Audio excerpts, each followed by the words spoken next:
So this is the LVX6048 by MPP Solar. And this model has lots of cool features, and I think you're gonna like it. So first off, the max output capacity of the inverter is 6,000 watts. But get this is a low frequency inverter, so that means we have a massive transformer inside, so this thing is extremely heavy. Also, the transformer is center tap, so that means that we actually have a ground and neutral that's safe to use with North American grid. Which means on the output, we have a ground, 2 lives, and a neutral. So you can take this AC output and supply a panel safely in North America. Also, if you want the AC input to connect to 240 volts with North America, you'll have 2 lines and a neutral as well. And unfortunately, I bent the case a little bit because this thing is so heavy that when I was taking it out of the box, I set it upright and I didn't know something was underneath it, so I bent this piece of metal on accident. Having this massive transformer is ideal for running inductive loads, such as well pumps, motors, table saws, any type of large motor. This will run it flawlessly. Next cool feature is that you can have 6,000 watts of solar panels connected, but the max input voltage is 450 volts, which means at most to max the input capacity, you only need 2 parallel strings with standard solar panels. But if you're not maxing out the input, you can easily get by with a single series string, which makes it very easy to install this unit. Now let's open it up and see what's inside, because I've never seen a low frequency MPP solar all-in-one system. Whew. Holy cow, that thing is huge. They just shoved it in there, holy cow. And I thought it would be on the bottom for some reason. That's wild. Yep, look at that, center tap and then the 2 hots. So this is the neutral right here. And it goes to a relay in case you want to use the grid for overload, if you want to use it like a UPS. And they have a cover for the MPPT solar charge controller. They almost always have it on top, and then the inverter circuit is below. Also, this screen looks like a 6548, but it has a very different design. You only have a single communication cable powering it, and then you have this board over here. On the 6548, you have multiple ribbon plugs. Also, typically we have a plastic cover to direct the air from the cooling fans, but on this one, it's plastic, but it looks very different. It's black, so I can't look through it, unfortunately. Also, the AC input has these fuses now, instead of those little pop-out breakers. You have 2 fuses for each hot leg, and then the neutral doesn't seem to have anything at all. But overall, a very typical MPP solar inverter, but they just shoved a massive transformer in here because it's a low frequency inverter circuit design. But anyways, that's enough talking. Let's put this thing together and try it out. Also notice that we're using my battery lift because this thing is very heavy. So plan accordingly when you install it. It is much more heavier than the other MPP solar models. We're just gonna slap this unit on some hardy board and then we're gonna hook up a battery below it. Now first off, the LV6048 has a mounting bracket. This model does not. So instead, this model has mounting holes. So on one, we're gonna use a lag bolt that's connected to a stud, but because the other one does not line up with the studs on my wall, I'm gonna have to use a drywall anchor that can support the whole weight of this inverter. Another mounting option, instead of using 1 stud and 1 drywall anchor, is to have a very thick piece of plywood behind this hardy board. And that would be very strong, but you need to ensure that it's securely mounted to the underlying studs, no matter which way you mount this thing. This thing is so heavy that you have to be very careful with mounting it. You have to do it right. We have a stud right here and a stud right here. So 1 lag bolt right here and then drywall anchor over here. Next, I'm using 106 pound rated drywall anchor. I do not trust these though, so be sure to use at least 1 lag bolt with this unit, especially a very heavy unit. It can be very dangerous if you're only using drywall to support these things. And these anchors require a 1/2 inch hole. And the distance between each mounting hole is exactly 7 inches.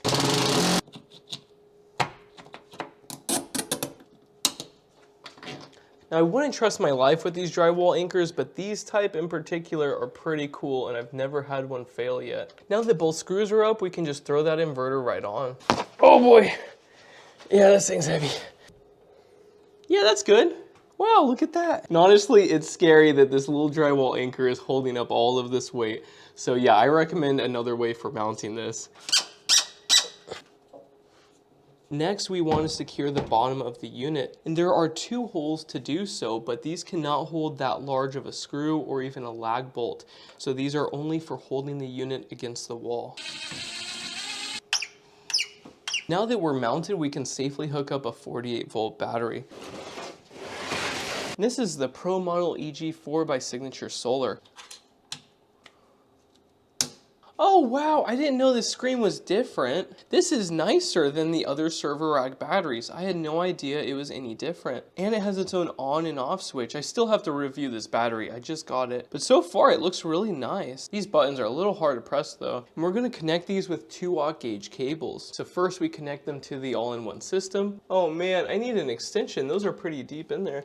My 10mm does not fit on this. It's even smaller. That is strange. Yeah, it's a size 8, you guys. Wow, that is weird. Yeah, these cables are way too big for this unit. You need to use something smaller. After I connected the first battery, I added a second battery in parallel. And then I added some MC4 connectors so I can connect some solar panels. And finally, at the AC output, I connected a NEMA 650. And this has 3 conductors, a ground and 2 hots. So now I can use this system to charge up my Tesla. But first we need to connect some solar and charge up these batteries to 100%. I just disconnected these solar arrays from my main system, so we're gonna hook it up to this new system. And the first string has 207 volts, and the second string has 228 volts. But unfortunately, one string produces more current than the other one, so I cannot put these into series, or else the output would significantly be reduced. So we're gonna connect both strings and see which one produces more power.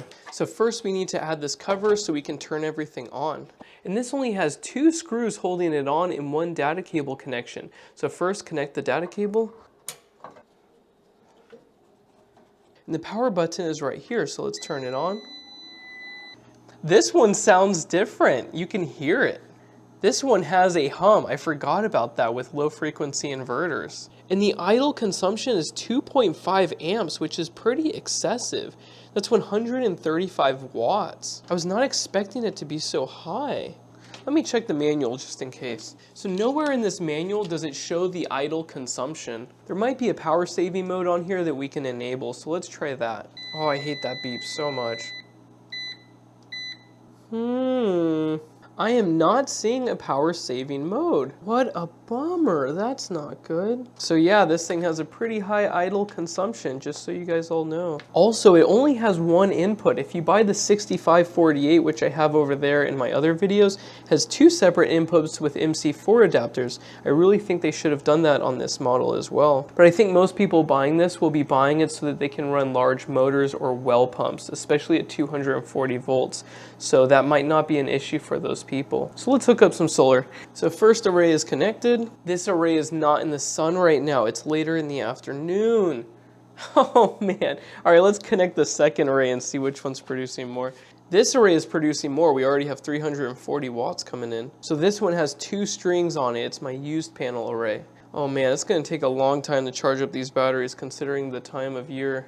Actually, because the voltage is very close with these 2 strings, we can put them in parallel with some branch adapters. That way we can charge up much faster. So I found 1 branch adapter, but I cannot for the life of me find the other one, so I'm gonna have to give up on that idea. The other array is much smaller, so it's not that big of a deal. While we're waiting, let's test the output voltage of this plug. Got 240, 120, and 120, perfect. So it actually works. We have a running system. So we're gonna wait until these batteries fully charge, and then we're gonna test it by charging up my Tesla. The batteries are now fully charged, and I also talked to the distributor about the standby consumption, and he said that that's very typical for a low frequency inverter. He also said it's not that big of an issue because if you max out the PV input on this model, it only takes 30 minutes of charge time a day to offset the idle consumption for 24 hours.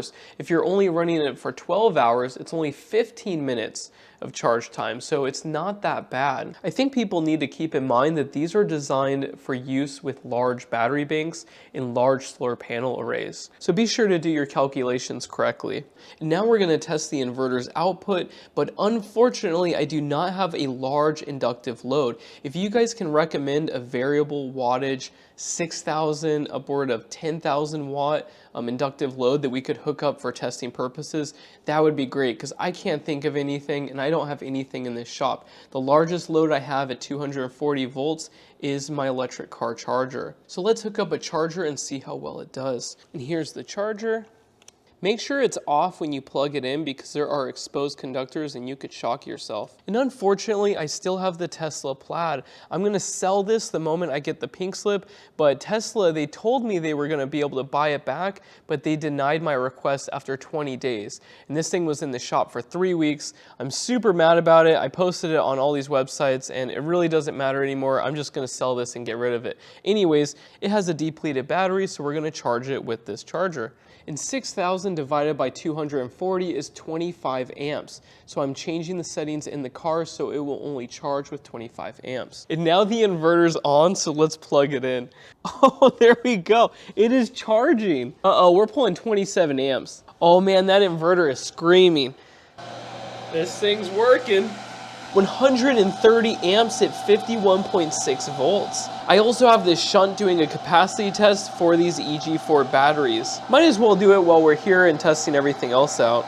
And on the screen it shows we're pulling 101 to 102% of the output capacity of this inverter. So we are really pushing it to the limit. So we're gonna let this run until the battery is depleted and hopefully it doesn't shut down or get an over temperature, but we'll find out. So the batteries are now depleted and it ran all the way to 0%. But first we need to turn off the Bitcoin miner because it's screaming. So get this was not a 0.2C rate test at all, but we still managed to pull 198 amp hours from both of these batteries in parallel, which is very impressive. Now let's go to the Tesla and see how many miles we added to the battery pack. We added 29 miles to the battery. I was expecting the most we could do was 30 miles, so that is really cool. The charging efficiency on these is actually pretty good. So in my opinion, this is pretty much like all the other MPP solar models. It just has a low frequency inverter instead. Now I'm gonna list off the things that I dislike about this model. And to do that, we need to open it up. So the first thing I dislike is how small this little connection box is. On the LV6048 and some of the other ones, this piece of metal is much further down and it gives you more room to work. You'll notice that the connections to the battery are very close to the metal and they could easily short out if you were to pull on them. So I had to tighten these down and be very careful when I attach them. Next, I don't like these PV inputs. Once you get used to a 6548 with the MC4 inputs over here, you never want to go back. I prefer those a lot more than these little terminals. Next, the AC output and the AC input, these holes are very strange shapes. This shape does not work with clamp connectors. And if you want to run conduit through this, it's not going to work out. So I think they need to change this. I like how they have it on the LV6548 because I can have clamp connectors on the AC output, but on this one I can't. Also, these terminals for the battery are very small. I do not like that. They are a size 8. Typically, it's a size 10 or 13. But it's a low frequency inverter and people that like those or need them for specific use applications are gonna like this a lot. So for most people, this is probably not for you. Instead, most people would be very happy with an LV6548.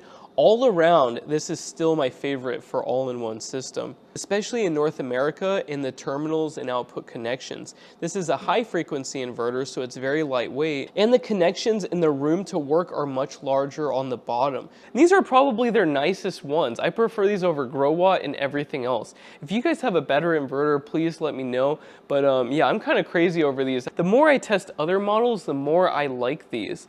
And yeah, these are really nice. Anyways, that was some fun testing that we did today. I hope you guys liked the video, and please let me know if you have any questions in the comments section below. Anyways, I'll talk to you guys in the next video. Thank you. Bye.